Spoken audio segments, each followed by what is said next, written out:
An old cowpoke went riding out one dark and windy day. Hey guys, welcome to the channel. Got something exciting for you today. A friend brought me two of his cowboy revolvers. One he wants to get slicked up. He does the single action shooting quick draw contest. The other is his daily carry, and it needs a good cleaning.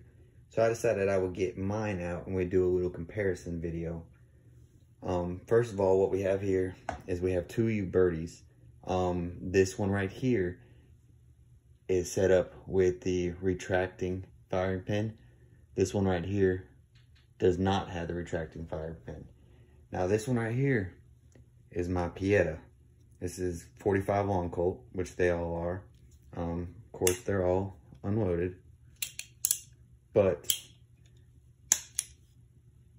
I just figured I would disassemble and clean and give you guys a little view. But first of all, 45 long Colt. It's an ammunition that's not used in modern, except for in these classic revolvers. There's some rifles chambered in it now, just as a replica, particularly Henry's, although it was a pistol cartridge. Just wanted to give you a little size comparison. It is a massive round. Here we have 45 long Colt. And then right here, we've got a Smith & Wesson 40. Quite a difference there. All right, guys, let me get these apart and I'll be back and show you exactly what we've got. Okay, guys, we've got them all disassembled. First of all, I want to speak of the quality of each. There doesn't seem to be a large amount of machining difference in any one of them. But if I had to go with the quality of internal parts, as far as edge clearances, casting marks, and such like that, I would have to go with the Pietta right here. The Pietta seems to be slightly better machined than either one of the Ubertis. And then before we get into the frames, let's talk about the accessories and internals. First thing I noticed is the cylinders. The cylinders are not the same size. It is slightly longer for the Ubertis, and the Ubertis also have a removable bushing inside, which the Pietta does not. Both the Ubertis will interchange in each frame. The Pietta will go in the Ubertis, however, the Ubertis will not fit in the Pietta frame. Clearance is too tight. Other differences we have, if we look on the back strap, right here it's all smooth. However, one Uberti has a casting notch. Not a large deal, probably nothing important. However, it seems to help keep the grip centered on it, and the other Uberti does not have that. Now we get into where some differences show up.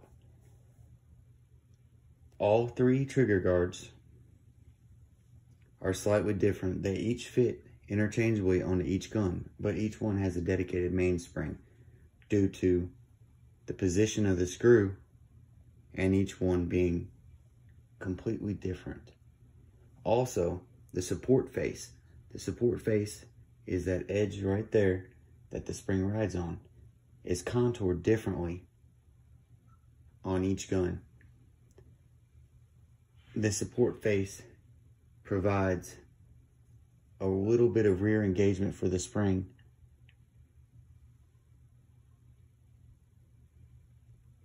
And this doesn't particularly affect anything. And before I go too far, I must say there is a spring kit and trigger kit done on the Pietta here. So if you notice, you can definitely see a difference in spring size. That being said, however, the length of all three springs is different. Although only slightly, we're talking a 1/16 of an inch in each location.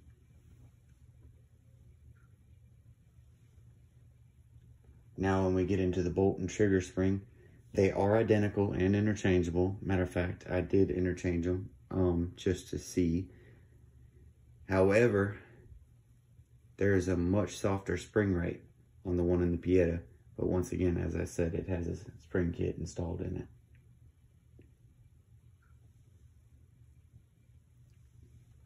Now the cylinder pins on each one are completely interchangeable.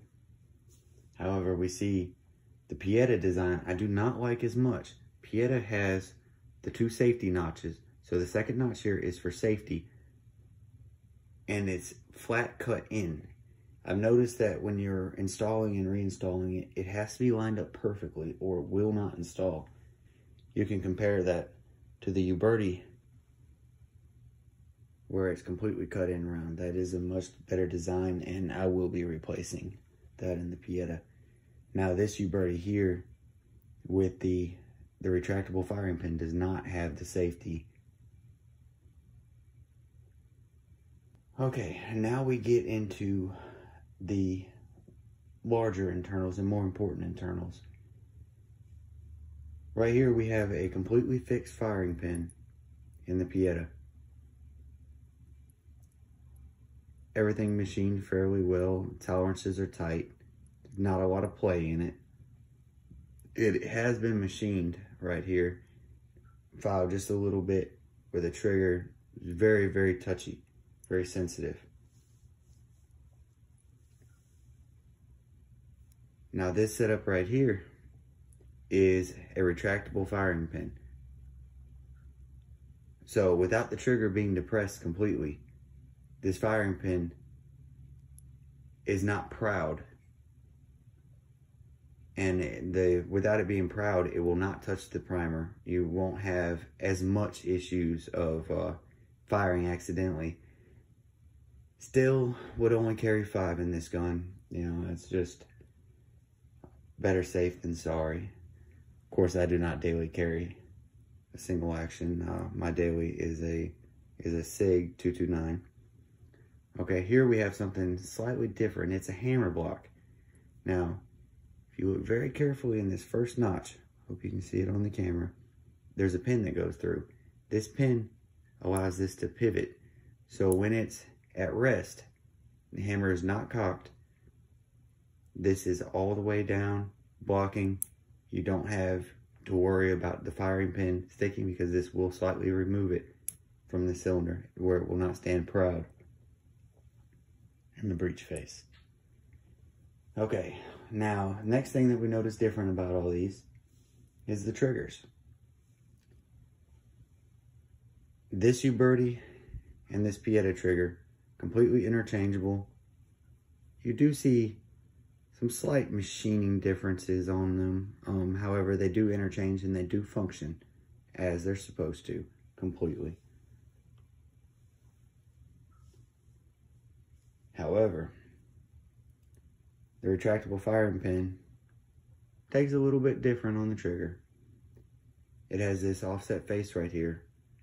When the trigger is fully depressed,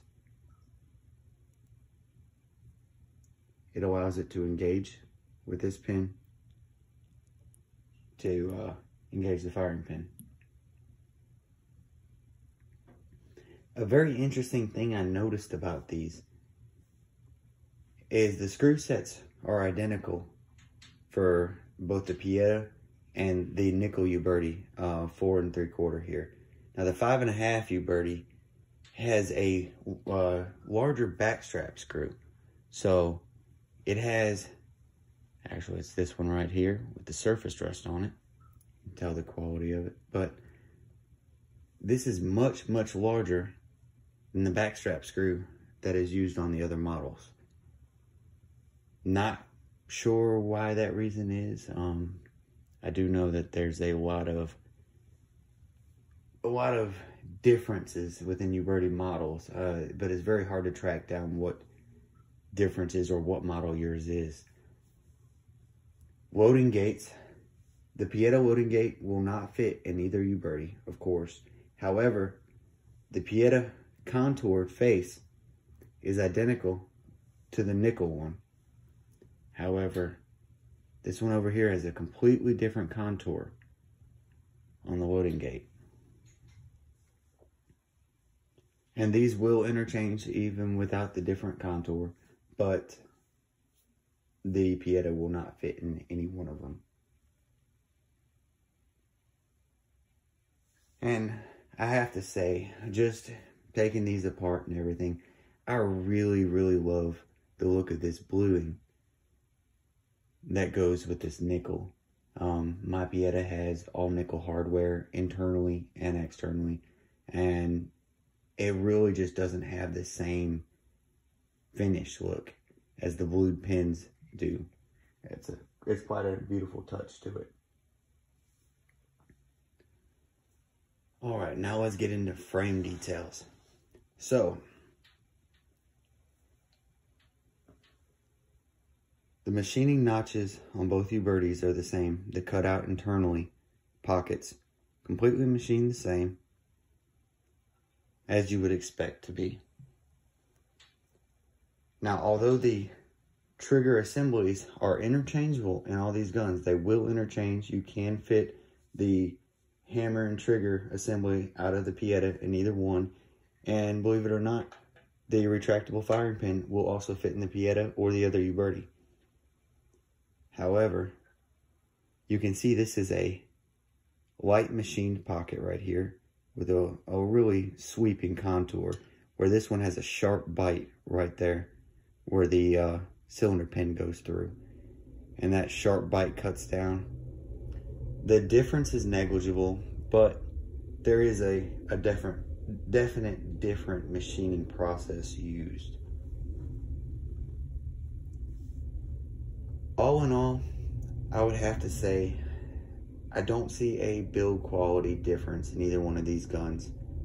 There is, of course, a price difference between the nickel guns and your blued gun, and I can't really judge the finish quality because it has been neglected. It sits in his truck, condensation affects it. You can see some mild rust starting right there. We'll try and take care of that after this video. Grips are completely interchangeable for each gun.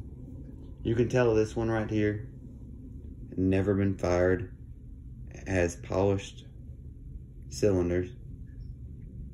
Beautiful, beautiful work. There is a little bit brighter shine due to this being polished nickel and this being a brushed nickel finish. But all in all, they're very well built guns.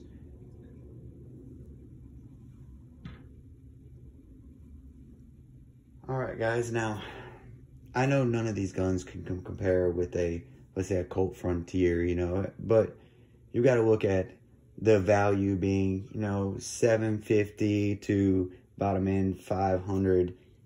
Comparing that to a nickel Colt, similar caliber, you're probably looking around $2,000.